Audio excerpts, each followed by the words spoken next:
A ver, cuando pensamos en el crimen organizado en México, a todos nos vienen a la cabeza imágenes de grandes capos, casi de película, y de guerras abiertas entre cárteles. Pero la realidad hoy por hoy es muy distinta. Ha cambiado drásticamente. En este análisis vamos a meternos de lleno en esa transformación para entender por qué las estrategias de siempre simplemente ya no funcionan. Y vamos a empezar con una afirmación que puede sonar chocante. La era de esos grandes capos, de esas figuras casi legendarias que controlaban imperios enormes desde la cúpula, se ha acabado. Los nombres que llenaban titulares durante décadas ya no son los protagonistas. Y aquí es donde empieza la gran paradoja que lo define todo. Si los grandes líderes han caído, ¿cómo es posible que el país esté viviendo unos niveles de violencia y de desapariciones que baten todos los récords? Esa es la pregunta clave que vamos a intentar responder.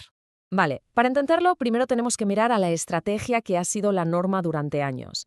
La famosa estrategia de decapitación, es decir, ir a por las cabezas, a por los líderes más importantes de los cárteles. La lógica detrás de esto, sobre el papel, parecía tener todo el sentido del mundo. La idea era que si eliminas al líder, a la cabeza pensante, pues la organización, sin un mando claro, se vendría abajo, como en una guerra tradicional contra un ejército con una jerarquía muy definida. Y ojo, que esta estrategia dio resultados muy visibles, muy mediáticos. Vimos capturas y muertes de gente muy poderosa como los líderes de los Zetas o la famosa extradición del Chapo. Y mientras tanto, la caza de figuras como el Mencho del CJNG se convertía en la máxima prioridad. Cada uno de esos titulares parecía un paso hacia la victoria final. Pero aquí viene el giro. La realidad fue mucho más complicada. La estrategia no es que no funcionara como se esperaba, es que en muchos aspectos tuvo el efecto contrario, fue como echar gasolina al fuego. Y la clave para entender esto es un concepto, la balcanización criminal. ¿Qué significa? Que al quitar a los líderes, las grandes organizaciones no desaparecieron, se rompieron en 1000 pedazos, y de repente tenías decenas de grupos más pequeños, más violentos y más impredecibles luchando a muerte por el control de cada palmo de terreno. Es que este gráfico lo dice todo, es la paradoja en estado puro. Fíjense, por un lado la barra de capos neutralizados sube, éxito, pero ¿qué pasa con las otras? La de homicidios y la de desapariciones se disparan. O sea, cada victoria al capturar a un líder parecía alimentar directamente la catástrofe en la calle. Y claro, de todo este caos surgió un nuevo tipo de organización criminal, una mucho mejor adaptada a este nuevo escenario. Y el mejor ejemplo, el paradigma de este nuevo modelo es el Cártel Jalisco Nueva Generación, el famoso CJNG. Este modelo ya no es la típica pirámide con un jefe en la cima, no. El CJNG funciona más como una franquicia.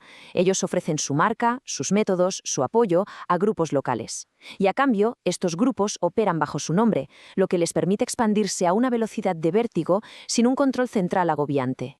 Y aquí están las claves que lo hacen tan resistente. Mando descentralizado, muchísima autonomía local, una expansión rapidísima, el uso de la violencia como pura propaganda, y esto es crucial, han diversificado sus ingresos. Ya no viven solo de la droga, ahora se meten en extorsión, minería ilegal, robo de combustible, de todo.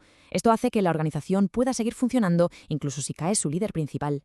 Bueno, cambiemos un poco de tercio, porque para entender el panorama completo hay que ver cómo se conectan la respuesta interna de México y la presión que llega de fuera, sobre todo desde Estados Unidos.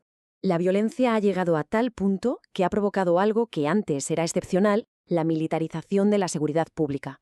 Los militares, que están pensados para la defensa contra amenazas exteriores, llevan años haciendo trabajo de policía en las calles. Y claro, esto genera una tensión enorme en los límites de la ley y de los derechos humanos. Y por si fuera poco, está la presión constante de Washington. Es una relación totalmente asimétrica. Estados Unidos ha llegado a poner sobre la mesa la amenaza de actuar por su cuenta si no ve los resultados que quiere, sobre todo con las extradiciones y el control de las drogas sintéticas. Y esta presión, por supuesto, tiene consecuencias reales y tangibles. Este número es un ejemplo clarísimo. Más de 26 personas extraditadas en un solo día. Esto nos da una idea del poco margen de maniobra que tiene a veces México para negarse a estas peticiones. Con todo esto sobre la mesa nos encontramos con un problema fundamental. Este fenómeno no encaja en ninguna de las categorías que conocemos, ni legales ni de seguridad. Se nos escapa de las definiciones de toda la vida. Esta tabla lo explica a la perfección. El fenómeno mexicano coge un poco de todo. Busca dinero como el crimen organizado. Controla territorio como una insurgencia. Usa la violencia de forma simbólica. Pero no es terrorismo, porque no tiene una ideología detrás. Es un híbrido, una amenaza que no sabemos ni cómo nombrar. Y esto, claro, ya no es solo un problema de México. Es una responsabilidad compartida. La comunidad internacional tiene delante retos enormes. Hay que crear nuevas leyes para estas amenazas híbridas, hay que cooperar de verdad en las causas de fondo, como el tráfico de armas que viene del norte, y hay que ayudar a fortalecer las instituciones mexicanas, no solo a mandar militares. Y terminamos con esta pregunta, que en el fondo lo resume todo. La caída de los grandes capos no trajo la paz. Para nada. Lo que trajo fue un monstruo de 1000 cabezas. El problema ya no es solo cómo se combate a los cárteles. La verdadera pregunta es, ¿cómo se reconstruye un Estado? ¿Cómo se devuelve la paz a la gente cuando el enemigo ya no tiene una sola cara, sino que está fragmentado, es difuso y parece estar en todas partes?